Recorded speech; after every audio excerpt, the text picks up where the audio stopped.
Hello guys, long video upload చేసి చాలా రోజులు అయిపోయింది. రోజులు కాదు, ఇట్స్ అన్ ఇయర్. మీలో ఎంతమందికి తెలుసు కార్తీక మాసం అప్పుడు సండే రోజు ఈవినింగ్ త్రినాథ స్వామి పూజ చేసుకుంటారు అని చెప్పి. మా ఇంట్లో నా చిన్నప్పటి నుంచి ఈ పూజ చేస్తారు. అండ్ మా మమ్మీకి కూడా వాళ్ళ చిన్నప్పటి నుంచి వాళ్ళ ఇంట్లో ఆ పూజ చేసుకోవడం అలవాటంట. సో అలా ఇక్కడ కూడా మమ్మీ చేస్తుంది. అలా మాకు కూడా ఈ పూజ ఎలా చేసుకోవాలో కూడా వచ్చు. మేము కూడా చేసేసుకుంటాం ఈజీగా. మామూలుగా అయితే ఇవి 3 మేళాలు చేయాలి అని అంటారు. 3 మేళాలు అంటే 3 పూజలు అనమాట. అది కొంతమంది ఒకేసారి చేసేసుకుంటారు, కొంతమంది 3 సండేస్ అలా చేసుకుంటారు. మా మమ్మీ అయితే ఎప్పుడు ఒకే సండే చేసేసుకుంటుంది.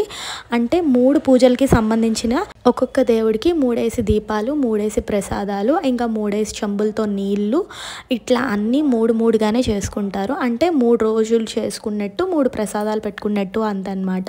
ఆల్మోస్ట్ అందరికీ ఈ పూజ తెలిసి ఉంటుంది. ఎవరో కొంతమందికి మాత్రమే తెలియదు. నాకు తెలిసినంత వరకు ఎవరైతే ఆంధ్రాలో ఉంటారో వాళ్ళందరికీ త్రినాథ స్వామి పూజ అంటే చాలా వరకు తెలుస్తుంది. చాలా ఈజీ అండ్ చాలా సింపుల్ కూడా. ఇదేం పెద్ద కష్టపడి చేయాల్సిన పూజ అయితే కాదు. ఈ పూజలో మెయిన్ కావాల్సినవి మర్రాకులు, దానికి తోడు ప్రసాదం కింద అటుకులు, అదే కాకుండా ఇంకా అగ్గి, పొగ అనమాట. ఈ 3 మెయిన్ అనమాట. ఆ బుక్లో కూడా ఇదే ఉంటుంది.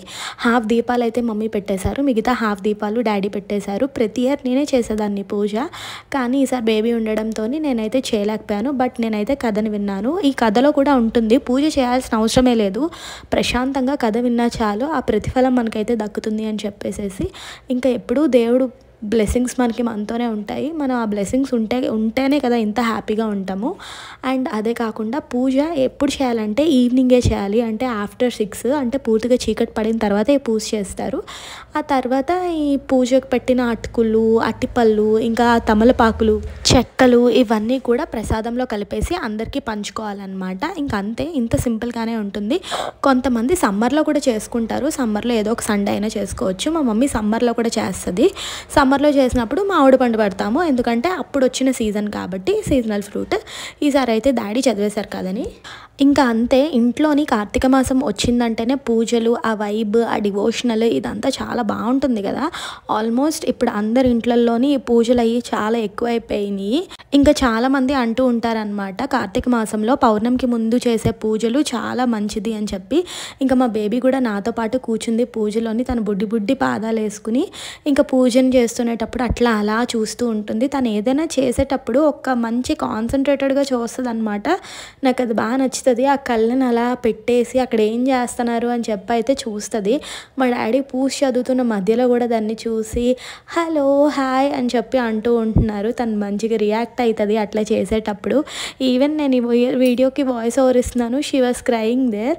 అందుకనే ఇంకా మధ్యలో ఎన్ని బ్రేక్స్ అయితే ఇచ్చాను ఈ వాయిస్ ఓవర్ ఇవ్వడానికి. ఏదైనా బేబీకి ముందు, బేబీ తర్వాత మనకి చాలా రెస్పాన్సిబిలిటీస్ పెరుగుతాయి. ఇంకా మమ్మీ అయితే హారతి అయితే ఇచ్చేసారు. హారతి ఇచ్చేసిన తర్వాత ఇంకా ధూపం అయితే వేసేసుకుని పూజను కంప్లీట్ చేసేసుకోవడమేని. ఇంకా కార్తీక మాసంలోని మన మనసు కూడా చాలా ప్రశాంతంగా ఉంటుందన్నమాట. అంటే మేబీ నాన్ వెజ్ తినకపోవడం వల్ల, ఇంకా గార్లిక్, ఆనియన్ ఇవన్నీ అవాయిడ్ చేయడం వల్ల మనకి కోపం ఇట్లాంటివన్నీ రావేమో, అందుకనే చాలా కూల్గా ఉంటామేమో అనిపిస్తుంది. మేమైతే గార్లిక్, ఆనియన్ కూడా తీసుకోము. మా చిన్నప్పటి నుంచి అలవాటు అనమాట. నా చిన్నప్పటి నుంచి మా డాడీ ప్రతి కార్తీక మాసంలోని మాల వేసేవారు. ఇప్పటి వరకు కూడా వేస్తున్నారు. ఒక 2-3 ఇయర్స్ బ్యాక్ నుంచి ఇంకా వేయడం అయితే మానేశారు. అయినా కూడా మమ్మీకి ఇంకా అలవాటు అయిపోయింది. No garlic, no onion foods. అంతే ఈ వ్లాగ్.